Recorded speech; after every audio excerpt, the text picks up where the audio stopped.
Welcome to the Voices of War, a podcast with a simple vision to bring to life the true costs of war through the voices of those who've lived it. I'm your host Maz, and I hope you enjoy this episode.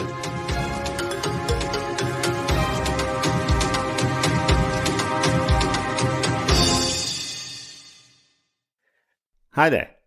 Before we get to the next episode, I wanted to share with you that we surpassed 3,000 downloads over the weekend. I'm personally exceptionally proud of this fact.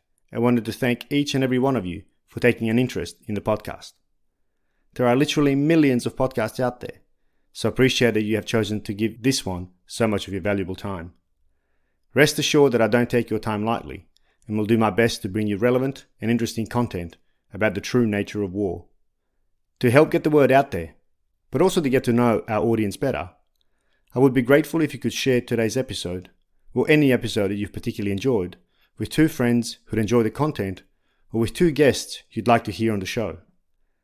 Please tag the show using the handle @TheVoicesOfWar on Twitter, Facebook, or LinkedIn so that I can say hi. And now, back to the show.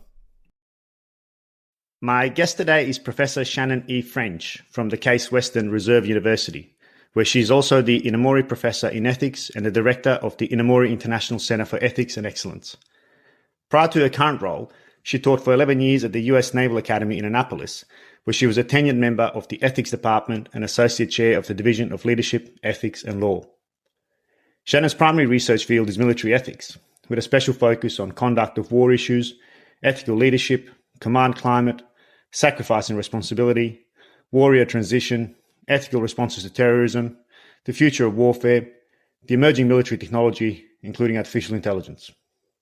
Her publications include The Code of the Warrior, exploring warrior values past and present, which we will discuss today, as well as a number of edited volumes, book chapters, and peer-reviewed articles on military ethics.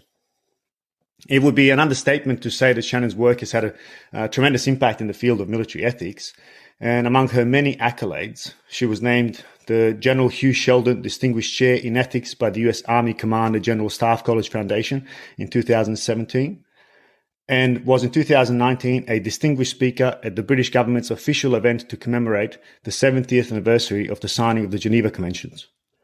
She was also the keynote speaker for the US Army Ethics Symposium, was a plenary speaker at the McCain Conference, and delivered named addresses at both the US Army War College and the Marine Corps Base Quantico, where her book, The Code of Warrior, is required reading for officer candidates. Shannon, I know this is merely a snapshot of your extensive career and contributions in the field of military ethics, so I'll provide a link to your full bio in the notes, and also hope to touch on some other dimensions of your experience during our conversation. But nonetheless, thank you very much for joining me on the podcast. Thank you so much for having me. So before we delve into the murky waters of the Code of the Warrior, maybe we can start with I don't know, maybe a simple question. Why this field? What motivated you to get entangled in this particular field? You would be surprised, or perhaps not at all, how often I get that question. I don't in particular come from a military family myself, although I do have an uncle who served with honor in Vietnam. But in fact, the way I came to the field of military ethics has to do with my background in philosophy. I came up in very traditional philosophical education, and in my graduate work at Brown University, I became really consumed with questions around people doing the right thing when self-interest and morality appear to conflict. So when the stakes are tremendously high, and doing the right thing doesn't always turn out well for you, and what's going on there and what happens. And as you could also imagine, when I started to look into examples of that, quite a lot of them were in the context of conflicts. So I started to recognize that this interesting area that involved sacrifice and heroism, but that happening alongside horrible acts of inhumanity and atrocities, was a fascinating snapshot of human nature, perhaps at its most raw. And as an ethicist, this was very, very compelling. So when I saw the job opportunity arise at the Naval Academy, and this is back in 1997, I jumped at it and was just thrilled to get that position. And I was there for over a decade. I learned so much and gained so much perspective. And I must say also, it was an experience that brought with it some pain as well, in that the time that I happened to be teaching at the Naval Academy, working through these very, very urgent, very important questions with my students that they would then go out and live as military officers, was the time that included the 9/11 attacks, the launch of the war in Iraq, the war in Afghanistan. All of those started at that time when I was teaching there. I lost students, I lost colleagues. And that includes, by the way, not only losses as in those who were killed in combat, but also some suicides. So all of that has had a profound effect on me as an ethicist. And while I no longer teach at the Naval Academy, I still have, of course, many friends and connections there. At Case Western Reserve University, I actually launched the first in our country, in the United States, master's degree program in military ethics, because I do still feel that these topics are so important that we need more people working in this area. Yeah, absolutely. I couldn't agree more, and particularly in this murky world of the war on terrorism and what that even means and how that's even defined. So while you were working, training future officers, is this where you realized that there's something that we might call the code of the warrior?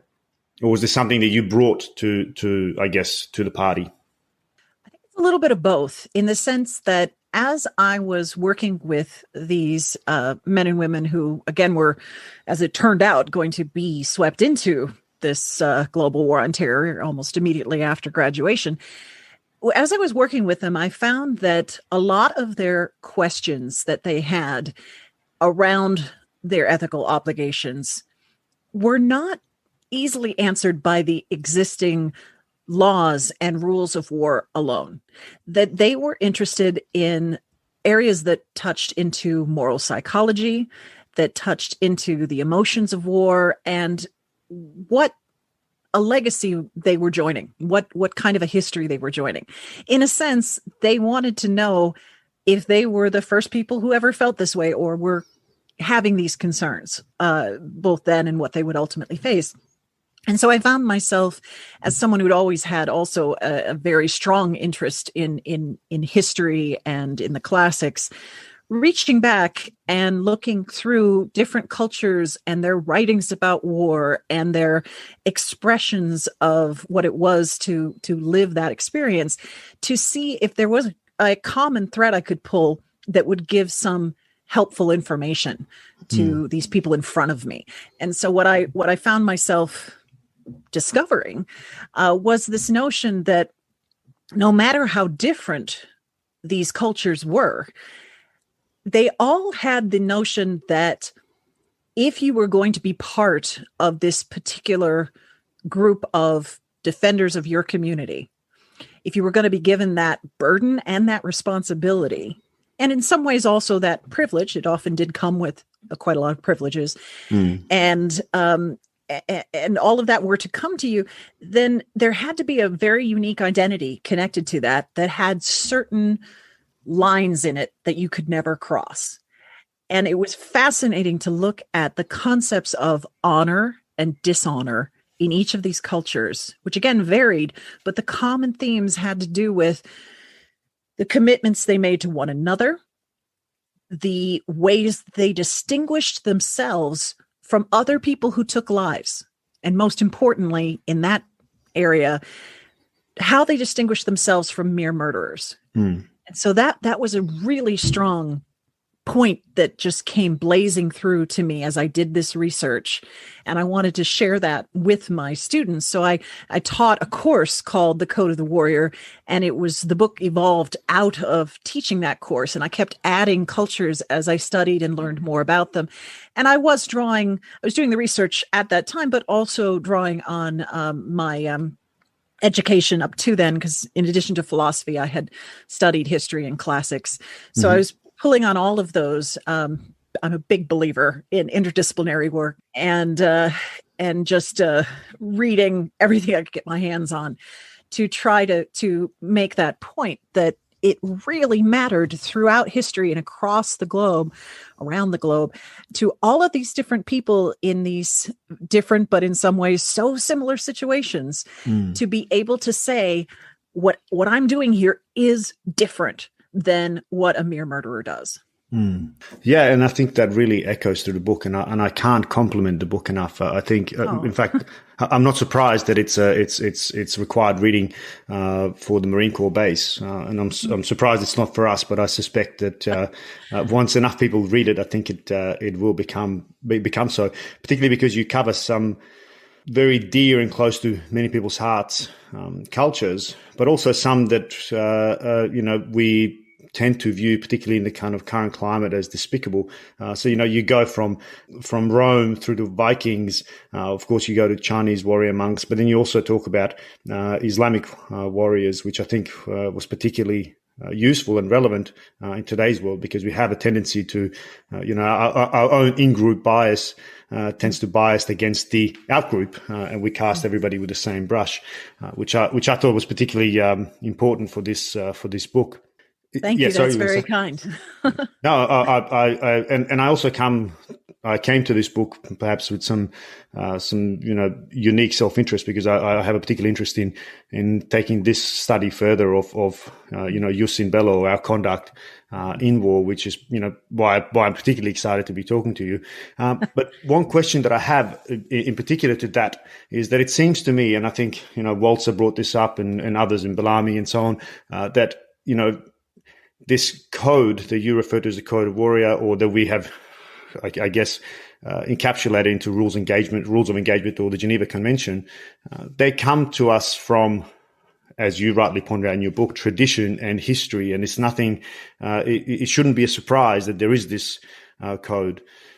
Is there a difference to the code that you have unpacked, the Code of the Warrior, to today's rules of engagement in the Geneva Convention? You said that those aren't always enough. Or maybe I should ask you, what is the difference between those? Absolutely. I mean, on the one hand, you're quite correct that the rules of engagement that we tend to use and things like the Geneva Conventions, the international agreements, especially those that have made their way all the way into norms and law, those are in many ways derived from this long tradition. But the core of the tradition is something that I think no rules could ever capture, because it starts with the point I was referencing earlier, that there's an identity piece to it. And what I mean by that is that it isn't a matter of, if I learn these rules, then I will manage to be an honorable warrior or warfighter. By the way, just a quick side note, some people absolutely hate the term warrior for various reasons, some of which I completely understand because of what it invokes for them. It's very personal how people react to that. And I would simply like to not defend its use, but simply say that you can switch it out with whatever term works better for you. Because I think people know, once they read the book, the kind of people that I'm talking about, and if they prefer warfighter, if some prefer simple soldier, although Marines don't like it if you only say soldier, not to mention airmen and so forth. Yeah, we have to account for politics. Now we have guardians over here. We added guardians to our Space Force. But anyway, so with all these different subcultures, the term may not be right, but the identity is the idea that I mentioned earlier, that the culture has decided that it needs defending. And someone in that group is going to be chosen out, and it is sometimes volunteer, but as we all know, sometimes very not voluntary. Someone will be chosen to be in that role. And what does that mean? You're being told that the rules that you would otherwise live by, like don't take human lives, are suspended for you, but only under certain circumstances and under certain restricted limits.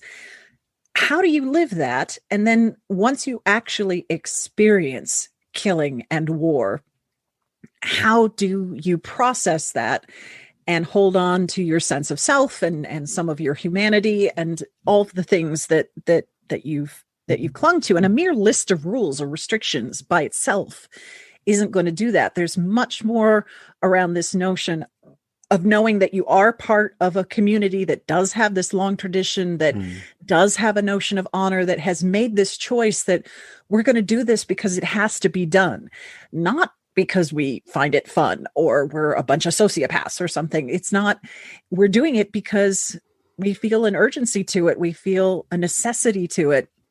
And we want to survive it, but not at any cost. And so all of that feeds into the notion of the code. And I as I mentioned, that there are sharp differences. So if you talk about something like the Viking Code, you wouldn't want modern troops going by a lot of what's comes across in the Code of the Viking Warrior, because they had, for example, some what we would today find rather disturbing notions around the combatant non-combatant distinction.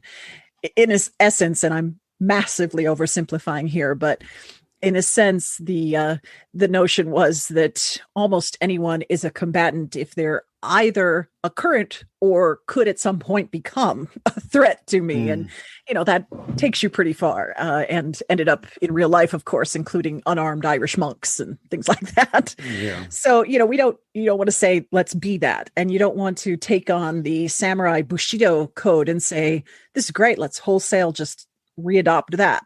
There are specific things in these codes that are no longer going to work with our modern morals.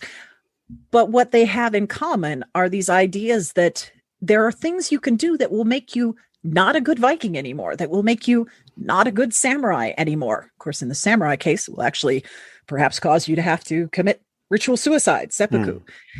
That there are lines that define your identity. And if you give those up, either because of what's happening in the particular conflict that you're in, or because of other stresses on you or some aspect of your character, you're sacrificing that identity and you will be rejected by that group. And I think that's important, that they, in the end, are policing themselves. Yeah, and I think that's a particularly relevant point. And I really like this idea of identity because it implies that it's embodied, it's inculcated in the person, in that chosen identity, that social identity that they are part of when they say wearing the uniform. Where it gets a little bit murky for me, and this is perhaps in the future a particular area of interest of my own study, is that, we know that the environment impacts, the fog of war, fatigue, certain personality traits, and so on, desensitization in war and so on, all have an impact, or they can contribute to diminished ethical decision making, which basically means to me, and I think I'll refer to Dean Peter Bakers, who I'm sure you probably know personally anyway. Yes, I know him well. Good friend. Okay. Well, I've listened to a podcast where he describes this kind of deviation from, let's call it identity, or the kind of moral code.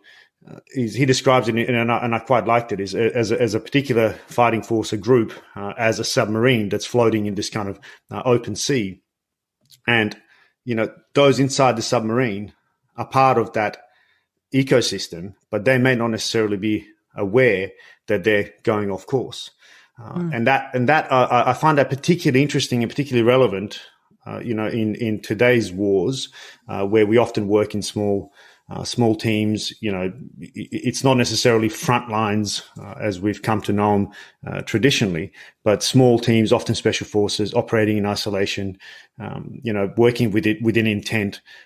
But I guess that's where my conflict lies. I find it difficult to reconcile that, that identity won't at some point deviate. And we've seen it now in Australia. We're facing, it's interesting you mentioned the word warrior. For us, it's a particularly sensitive one at the moment because we have some of our special forces in some hot water over potential alleged war crimes in Afghanistan.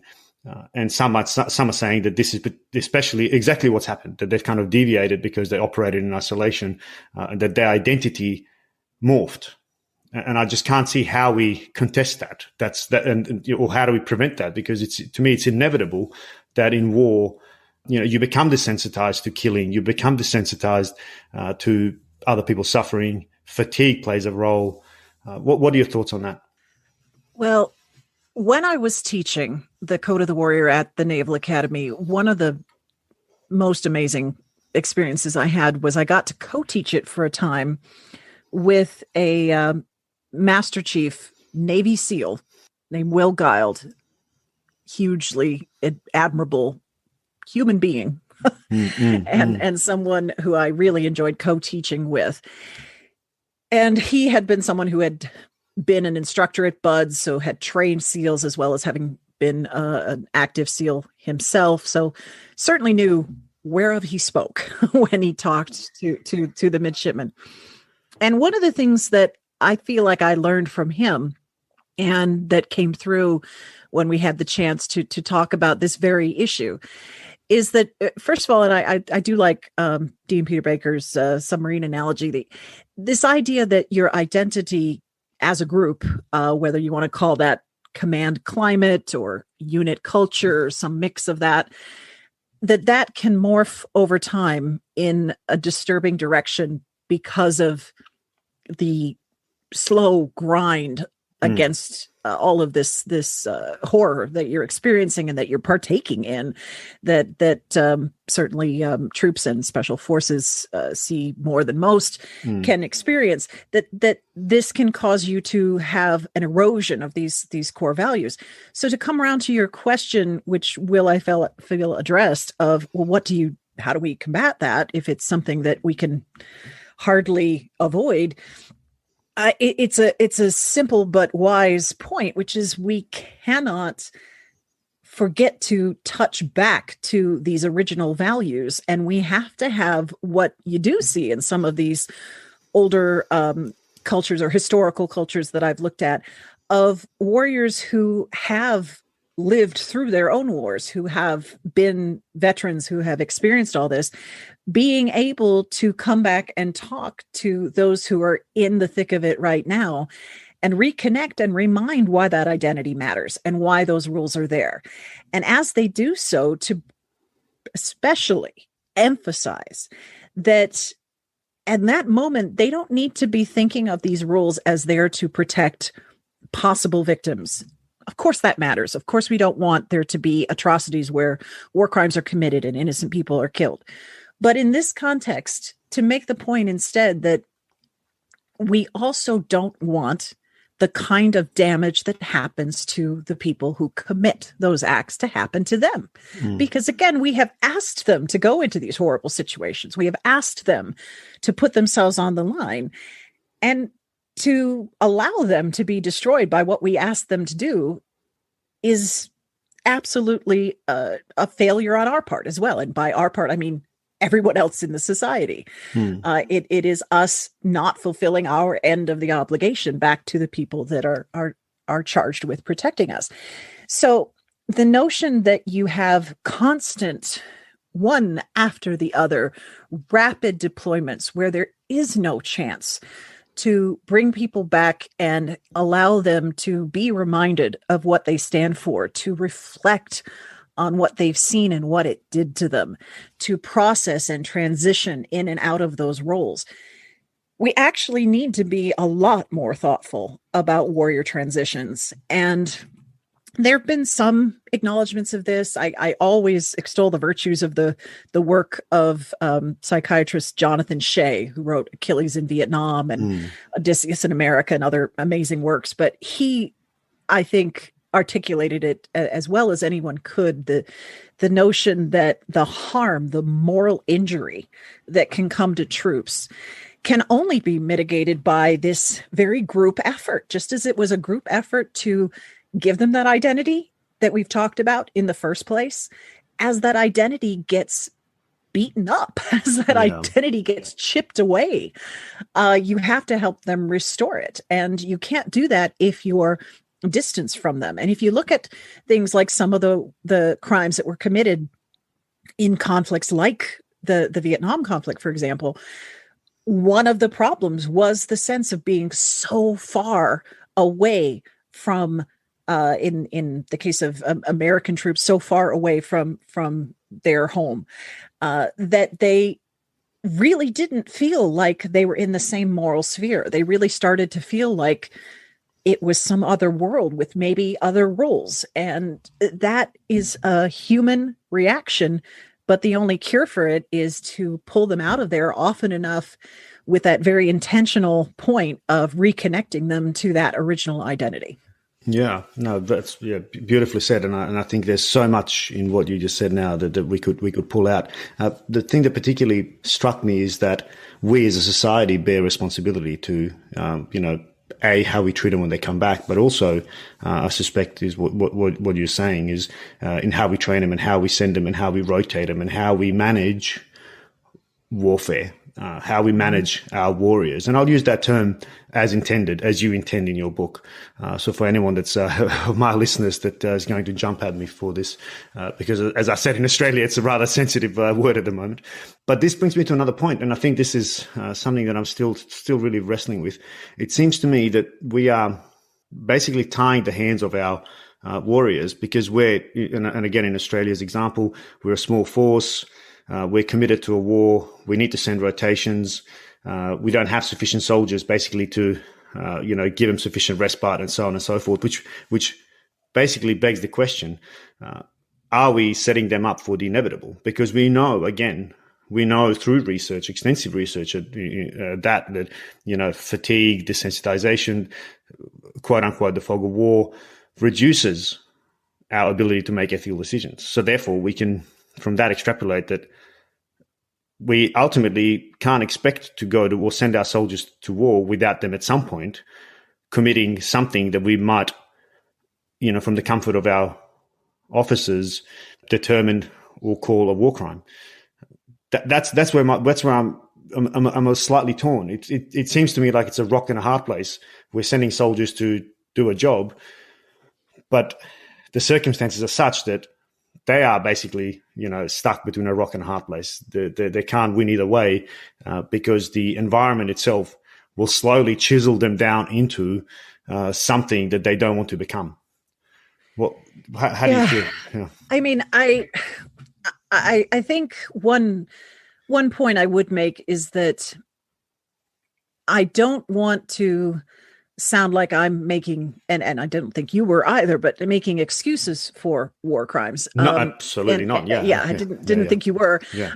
It's more explaining how they can happen. Yes. And I agree with that. I think, therefore, to pull on the point that you were highlighting there, this idea that it shouldn't be only a burden on the troops themselves to protect them against crossing these lines. It should be on all of us, means that there's some very practical solutions we need to look at that nobody wants to talk about. And what I mean there is, you made a wonderful point about if there's too few people, then if you make this commitment with not enough people, you're going to end up overusing them.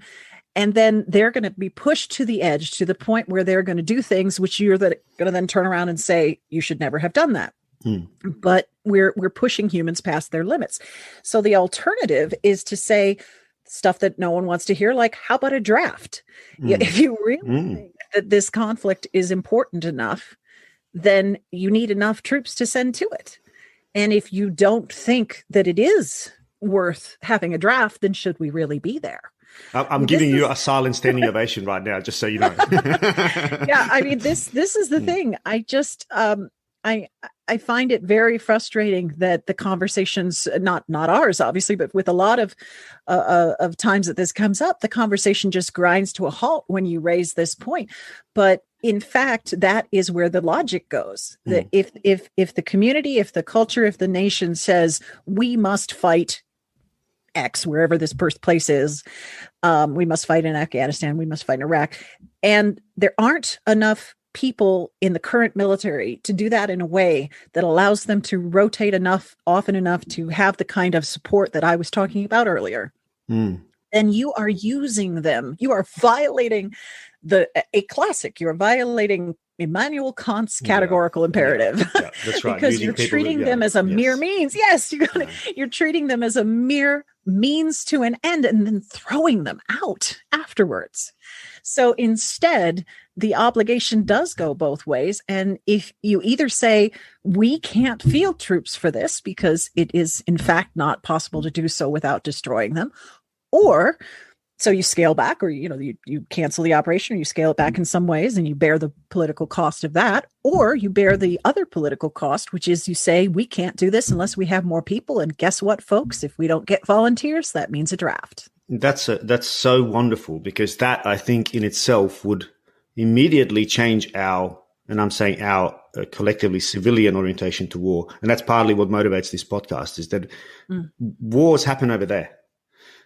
I can still go and watch my football game. I can still go and, live my regular life, go to work, have my children, go, et cetera, et cetera. But war happens over there. But something like the draft would immediately change that. And also, dare I say, if we held our leaders, those that send us to war, to the same rules of war that we hold our soldiers to account. So, soldiers are held to, the Conda, Jus in Bello, the Geneva Conventions. But is it a just war to send soldiers to a war that you can't say you have enough troops for? Does that meet, the jus ad bellum? Is that, what is the probability of success of that war? Is it actually really the last resort? And I think when we start infusing, and this is why I'm perhaps reacting, and what's motivating me to try and explore these questions. I mean, I'm a child of the Bosnian War, where I was on the receiving end, so to speak. So, the victims of the genocide and so on, which is a huge area of desensitization. But even so, I'm still torn because I can, it's hard even to say this, but I can almost empathize with the other side, so to speak, because they were victims of their own propaganda and their own erosion of their own code of conduct. And again, I just want to emphasize what you said. I definitely do not condone the conduct of any kind of war crimes. And I think we need to have people have trials and so on, so that it serves as its deterrent function, which I'm sure it does. But I'm still torn with this kind of inevitability of it. I find it an illusion that we can say to ourselves that we can go to war without ultimately conducting war crimes in current circumstances, like what we just talked about, where we have not enough soldiers, we have continuous rotations and so on.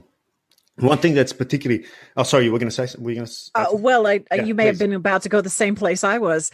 I was just thinking that the other factor, which I know you've thought about because you and I talked about it briefly before this podcast, is that in some of these conflicts, the other factor, and arguably this goes all the way back through history too, is the horror that can be felt at what the other side does. And that can chip away at these identities that we build up too. And I don't think we should ever minimize the effect of that either. Yeah, and I mean, and also I think this kind of goes down to the path of how malleable our moral commitments to this notion of conduct in war is, when the stakes are high enough. And again, Walzer speaks about this, paraphrasing, was it Churchill with the supreme emergency? When our culture, when our identity, when our nationhood, when us as a people are at seeming risk of annihilation, all gloves are off. So it's okay to drop nukes. It's okay to flatten Dresden and so on, which, looking at it now, is hugely immoral, arguably. But it just goes to show that, even we, the civilized society, and this is only, 70 odd years ago, it's not even that.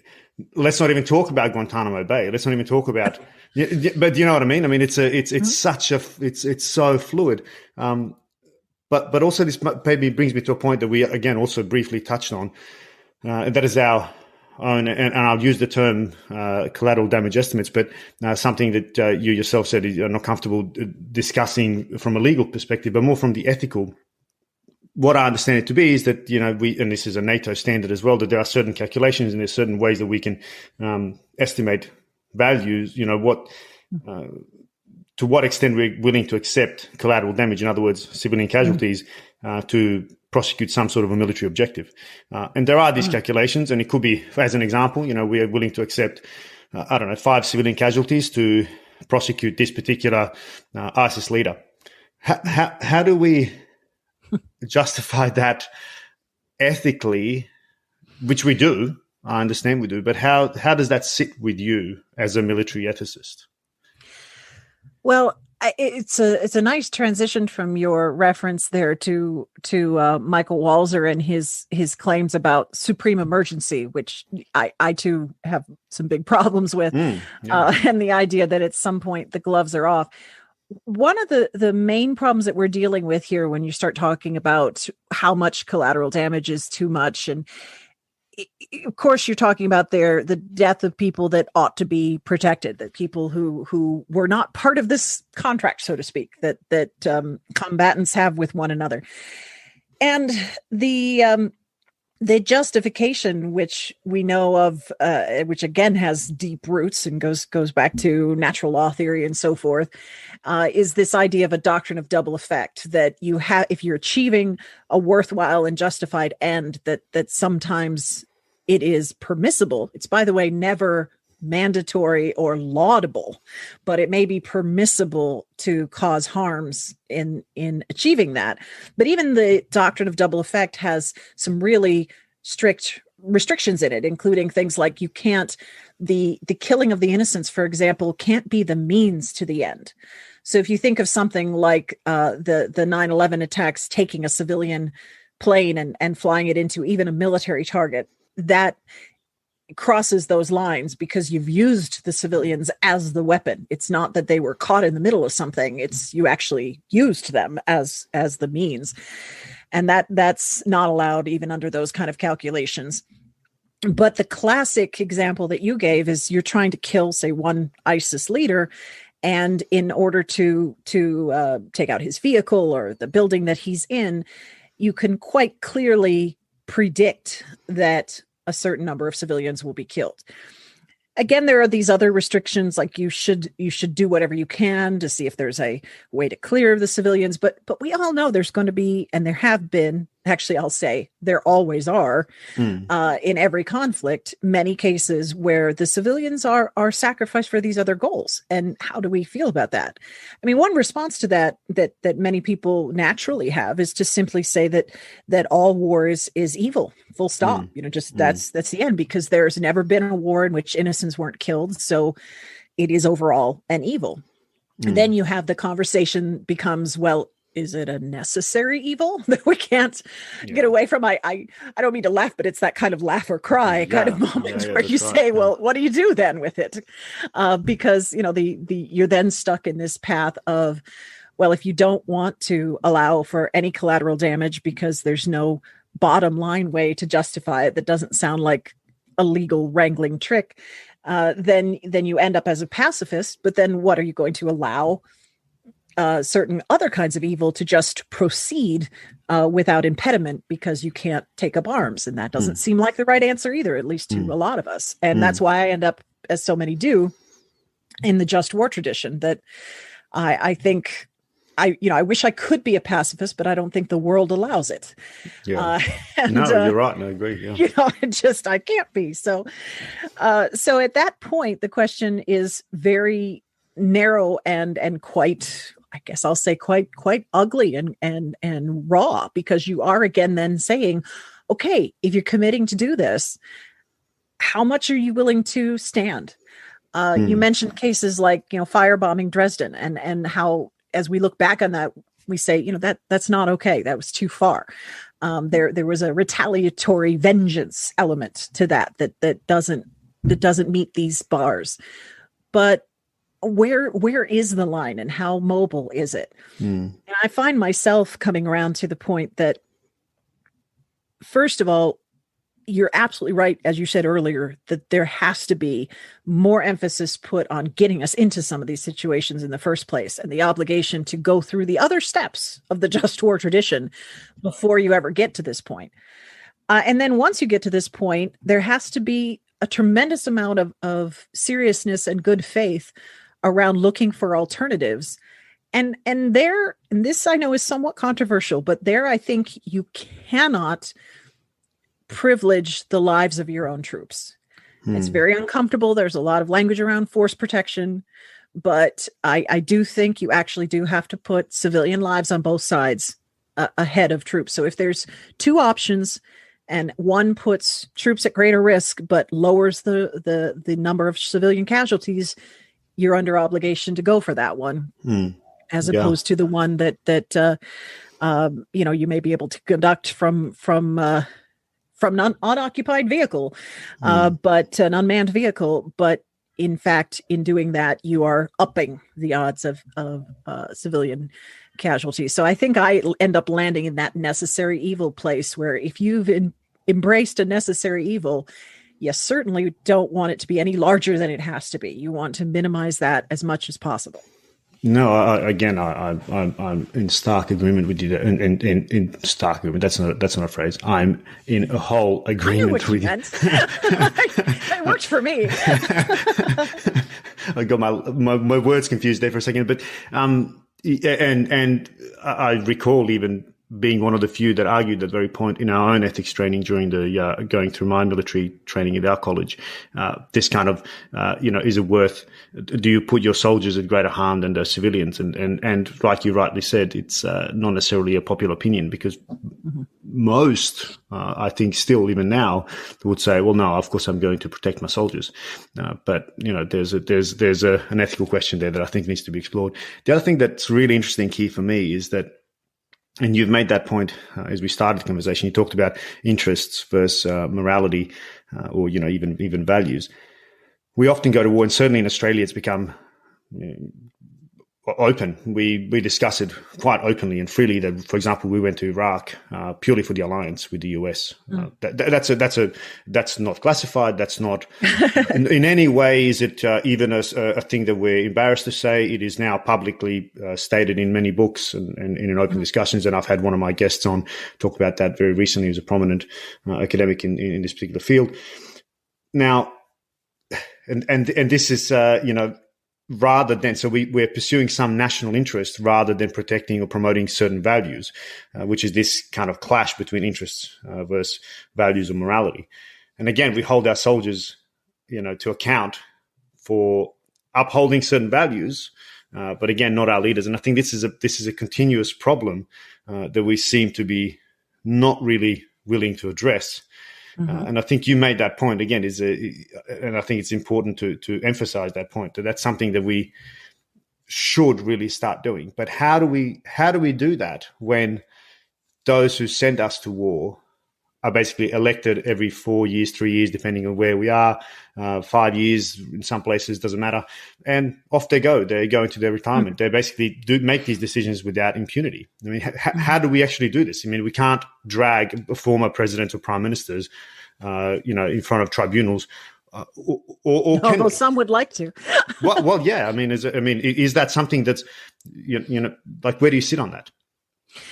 Well, I mean, I think something has to change because if anything in my life and in the time that I've spent working on these topics, I feel like it's gotten worse. And I say that reluctantly, but I really do feel like that there's a sense that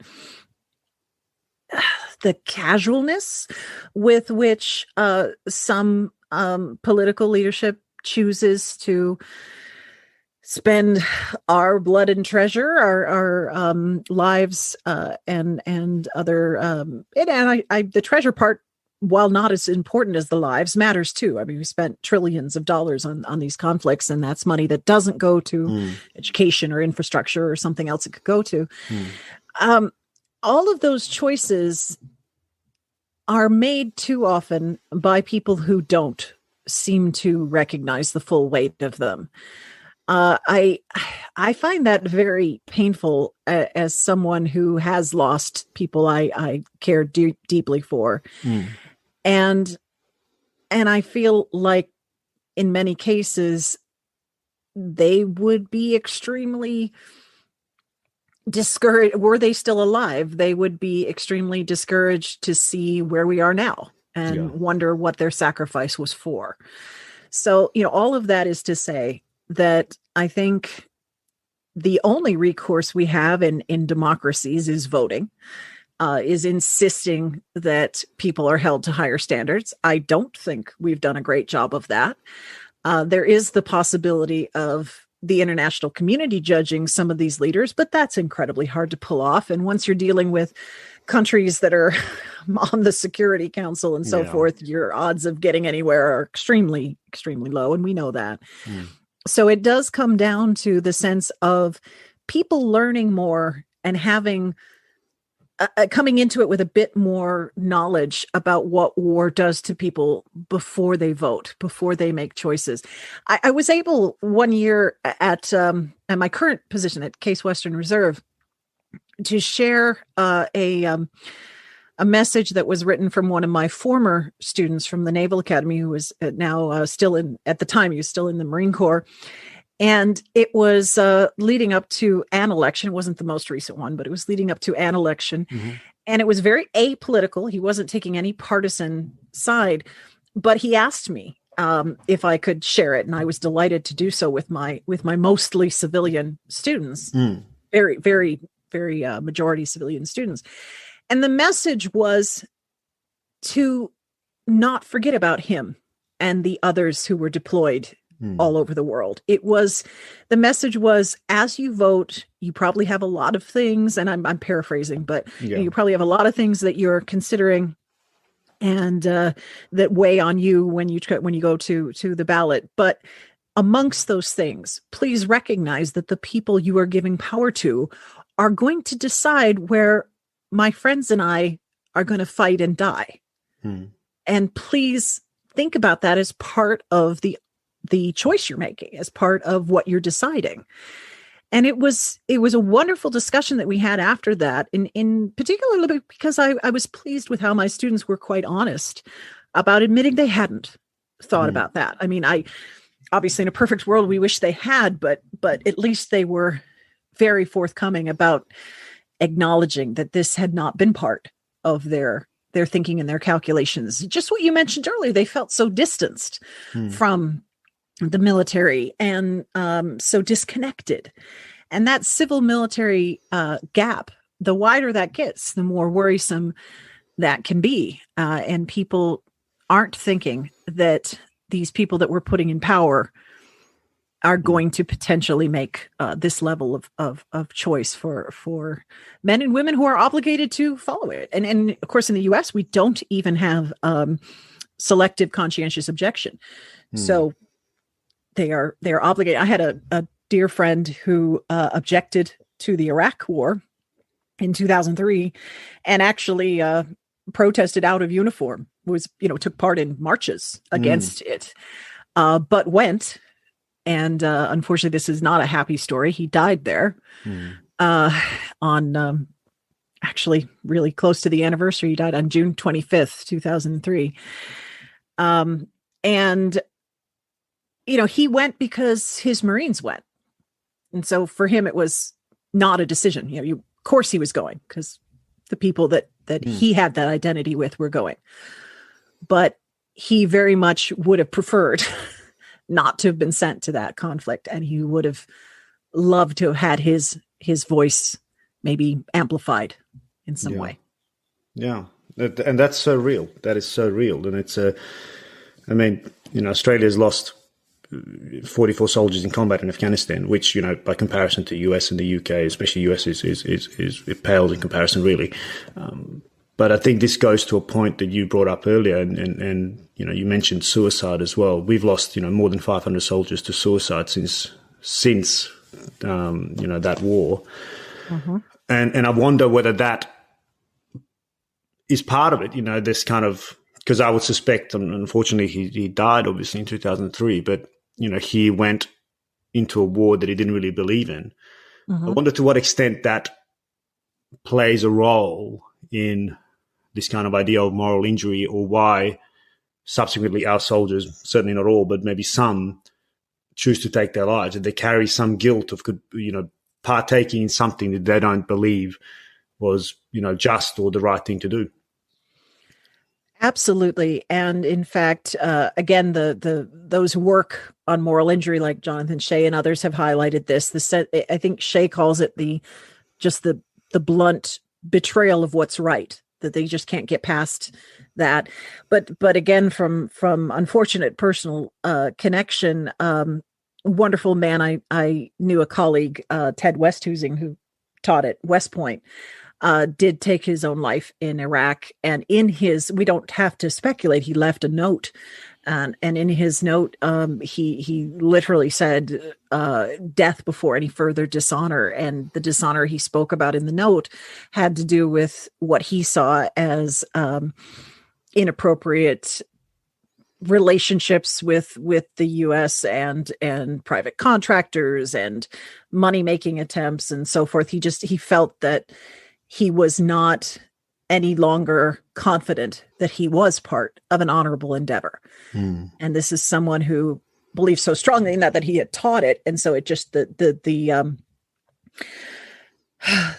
definite sense of disconnect that he experienced clearly played a role in his mental. It almost health resembles, and I forget the official term, but the colloquial term and you talk about it in the book of the Japanese harakiri, of the noble, suicide. It almost echoes of that. It does. It absolutely does. The suicide that is a form of protest. That is, I cannot partake of this anymore. That this, if I'm part of this, then I'm sullied by it, and so I'm out then. And we don't want to push anyone to that point. And we want to make sure that we give paths back for people who are starting to feel that way, and don't leave them just hanging out there with those kind of feelings to battle them alone, because that again is part of us failing our obligations. Yeah, hugely powerful stuff. And again, it triggered in my mind what you mentioned earlier, and I certainly don't mean to draw an obvious correlation here, but it just popped into my mind, the fine line between a warrior and a murderer. And it strikes me as though in some instances, maybe for our warriors, that they feel that they might have crossed that line inadvertently. And that's ultimately what we're talking about here.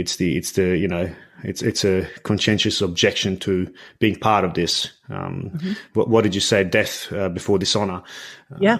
It strikes me as, I've got goosebumps, because it strikes me as something that very well, could be a real thing that our soldiers are facing and that we're not talking about.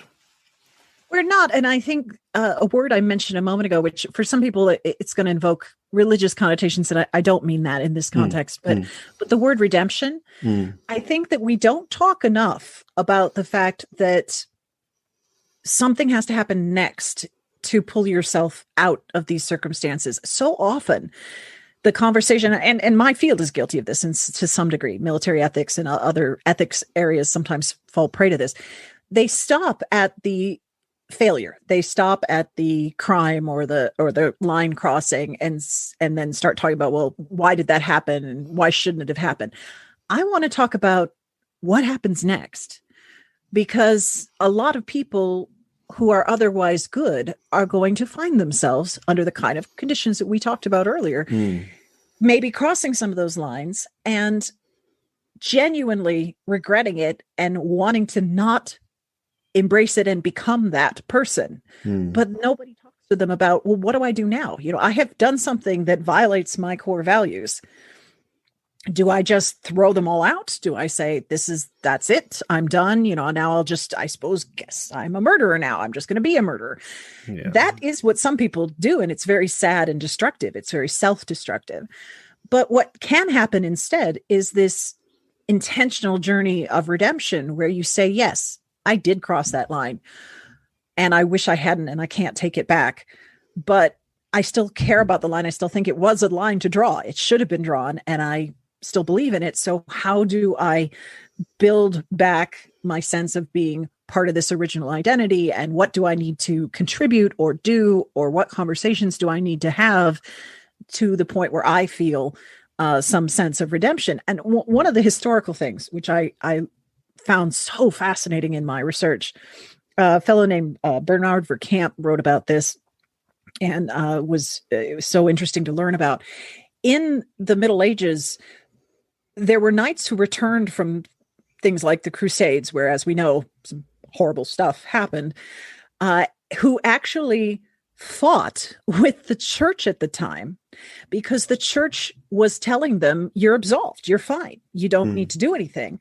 And they were saying, I don't feel fine. I don't feel like I'm okay with God right now. I need you to give me some acts of atonement. I need you to tell me how to work off this sense of guilt that I feel. And I think so far too often, and it's often well-meaning people, will just simply say, oh, you shouldn't feel guilty. You know, you did what you had to do. You shouldn't feel bad.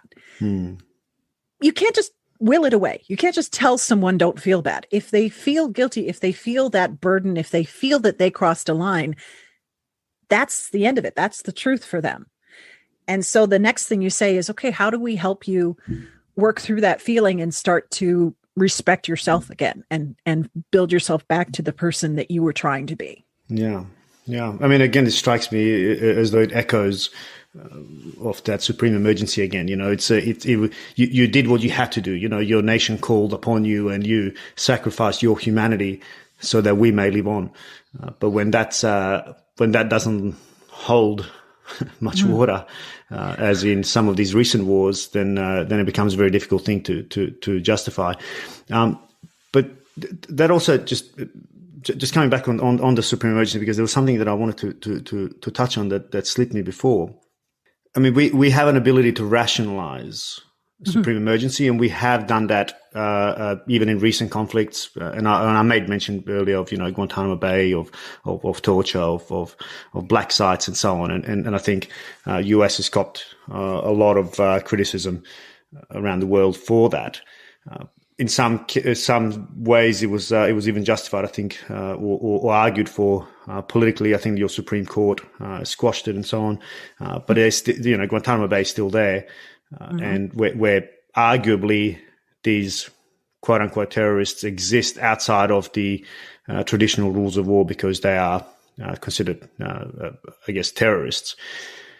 Where are we with that now, in your view? I mean, how do we, particularly in this kind of ongoing war on terror, that, you know, will be with us, I suspect, for a while yet, even though we're pulling out of all the major conflict areas.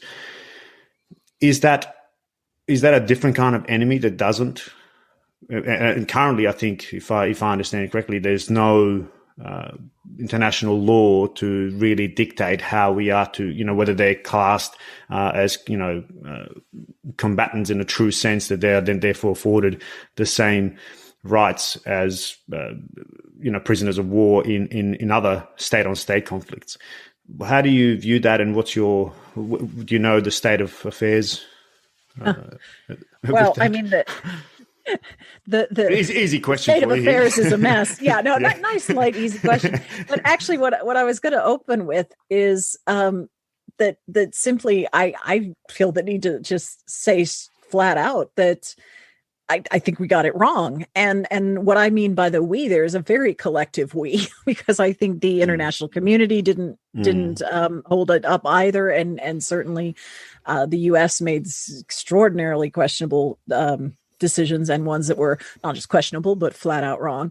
So what I'm getting at is, myself personally, I was never comfortable, and I remain uncomfortable with this new category that we created. Now, there's arguments that there's historical roots for it and so forth, and that the Geneva Conventions didn't cover certain types of combatants, which that part's certainly true. But the spirit of the just war tradition was, I think, violated by having this notion of enemy combatants that aren't really prisoners of war and aren't falling into another camp. I would prefer to see, if a group is like Al-Qaeda or ISIS is more like a criminal organization, like the mafia or something, then treat them that way. Treat them like criminals, which means, by the way, they have certain rights as criminals do.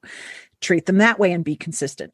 Or if you want to say that we're past this notion of mere statehood. There are some non-state actors that organize and conduct themselves close enough to the way states are that we need to treat them like regular combatants, and then they get the rights that come with being a POW. Those two categories have their own history, and I guess I would say, in a sense, were refined over time and trial and error and mistakes that were made and what we learned from it. And to throw all that out the window and say, no, they don't fit in either of those categories. Let's make a new one where there are no rules, or I'm just going to create things out of thin air, was a terrible, terrible mistake, and one that we haven't really found our way out of yet. We're still, what do you then do? You have people now still at Guantanamo that no one in this country wants to take them. So if you say, well, let's move them to a prison in X state, the state will say, oh, no, thanks. We don't want them. So you sort of created this no-win situation where you because you made them this odd category, they're neither criminal nor captured troops. So what do you do with them? Whereas before, those two buckets did at least give you some answers, and some answers that had some humanity to them. Because I have to say, it was so depressing as a military ethicist and just as a person to see the erosion that went along with what was going on at the height of like the Abu Ghraib situation. Having what is obviously torture renamed in this Orwellian way as enhanced interrogation, all of that just, again, chipped away at stuff that matters. In a sense, we've come all the way full circle, because we started with the idea of, why do warriors need a code? And they need to have an identity that does draw those lines for them. And they need it to be real, because in the worst day of their life, they need to believe in it. And they need to know that it's there for them and that they are part of something that matters, because that's going to be so hard to hold on to.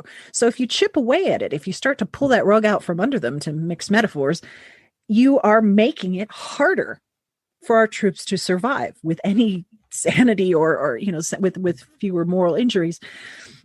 And I find it really quite sad that it is sometimes the people who shout the loudest about support our troops and stuff like that who also want to see these rules eroded, because they're wrong. That doesn't support our troops. It puts them at greater risk of moral injury. It puts them at greater literal risk by creating more future enemies for us. It is not how you support our troops. Yeah, I mean, the idea of taking the gloves off, I mean, it ultimately makes us the same as those that we're seeking to fight, except we don't grant them the same nobility. We view them as the enemy, but arguably they might be also, from their perspective, sacrificing civilians for a greater purpose, for sacrificing themselves for a greater purpose, crossing the lines of humanity for a greater purpose, which is just the mirror ultimately of what we do. If we don't seek to uphold those values, because ultimately it's a sliding scale downwards that ends up, if we, and again, I guess it would contribute to that. We both end up at the bottom then. Yeah, that's right. And we have no moral high ground. Yeah, we lose our moral high ground, and therefore the argument of interest versus values, but it's no longer an argument anymore, because we've given up our values. So let's at least pursue our interests. And I'll add too, just in that context of that awful race to the bottom that can happen and does happen.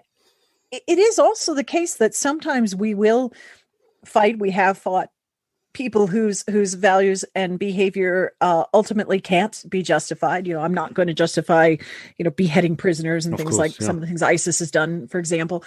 But again, to feed off of what you were just saying, the very thought that you would look at that and say, okay, let's just dump our values then and be more like that. How is that? It's so funny, because when you put it that starkly, it's so obviously not the right answer. And yet people slide into it so easily. They say, oh, well, you got to fight fire with fire. And it's like, that's not actually how it works. If something is so horrifying that you think it needs to be wiped off the face of the earth, then maybe don't be like that. Yeah.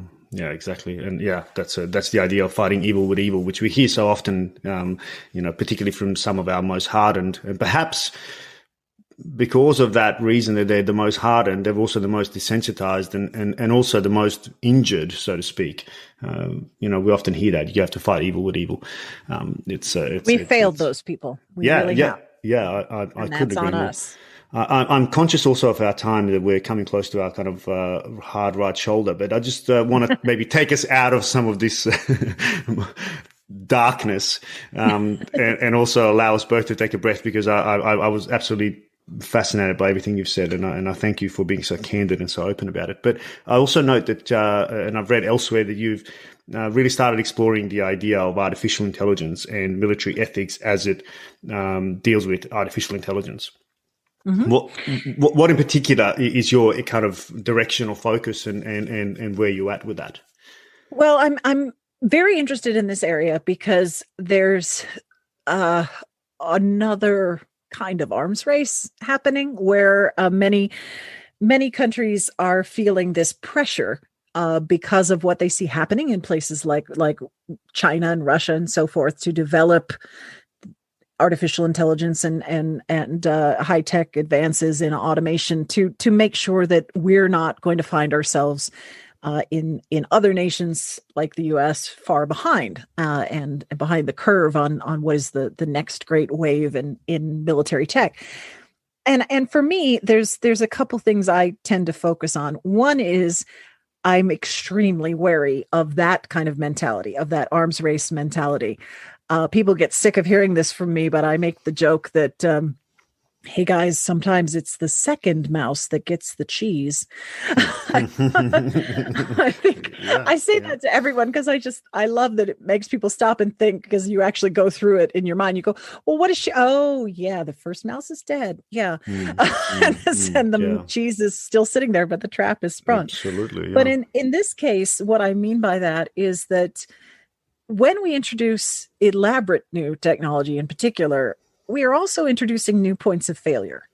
And we're introducing new ways that clever people on the other side of a conflict are going to manipulate, exploit, find their ways around. As soon as we deploy something, someone's going to figure out how to take advantage of it. So none of these new technologies, I think, should be seen as any kind of silver bullet or definitely giving an unstoppable advantage to any side. So I talk about that a lot, that again, if you look at history, it is not the case that the highest tech side wins every conflict. In fact, we can name a lot of really famous ones where the lower tech side won. Well, the most recent one, right? Yeah, it's awkward, isn't it? It's like, I wonder what we could be talking about. So, it is foolish. And I think it's a kind of foolishness we can't afford to think that these high-tech things are solutions. But that said, I'm also not anti-tech. I think that there are ways that we just need to think, and a lot of good people are already doing this, but we need to think in terms of it as augmenting us, not replacing us. So ways that there are ways that we can use tools if they're well designed and if they're well trained. And don't get me started on biased data and all the mess that we have with all of that. But if you can actually build things well in the first place, there might be ways that we can improve what we're already trying to do, that we can help humans do what they need to do in these conflicts in ways that are actually useful. But that needs to be very deliberately done. And I want to be part of that conversation and try to get away from this, we just need to react to what our enemies or future anticipated enemies might be working on.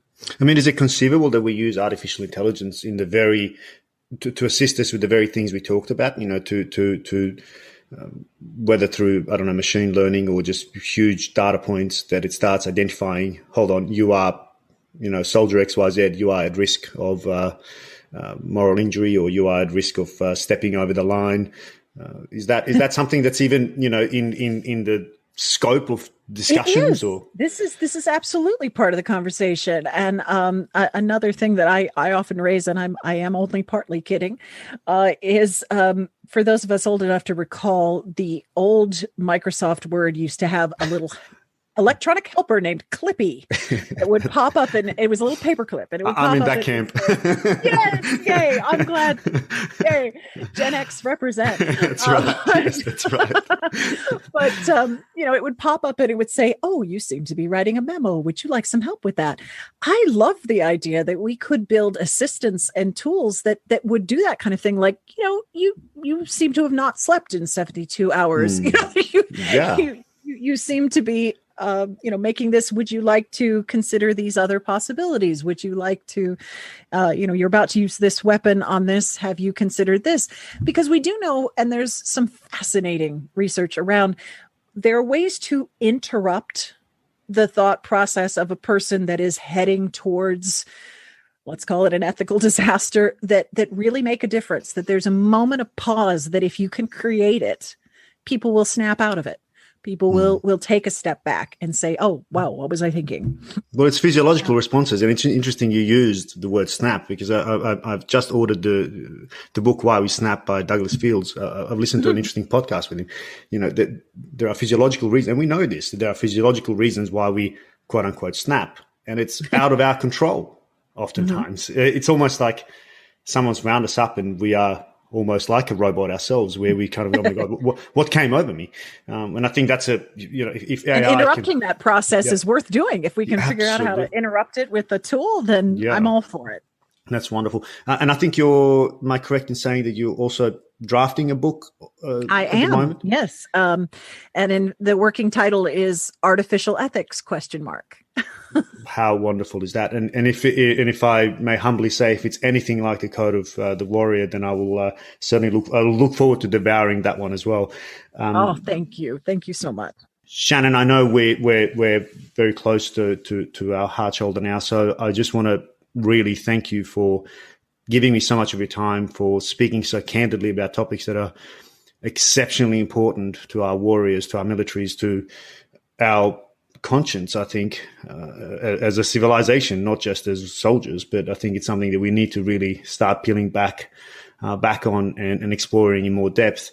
And as someone who aspires to in the near future delve deeper into these questions, I certainly look forward to reaching out again and perhaps inviting you for a second episode, because I think there's lots more that we can discuss, and particularly as you sharpen your ideas on artificial intelligence and how that impacts military ethics. So thank you so much for your time. I really, really appreciate it. Well, thank you. And I actually would like to return the compliment quite sincerely. I am grateful for what you are doing with this podcast. And I'm going to catch up on any episodes that I've missed. And I'm really proud to be a part of it. So thank you so much for having me on. That's wonderful. Thank you for saying that. And we'll be in touch. Bye for now.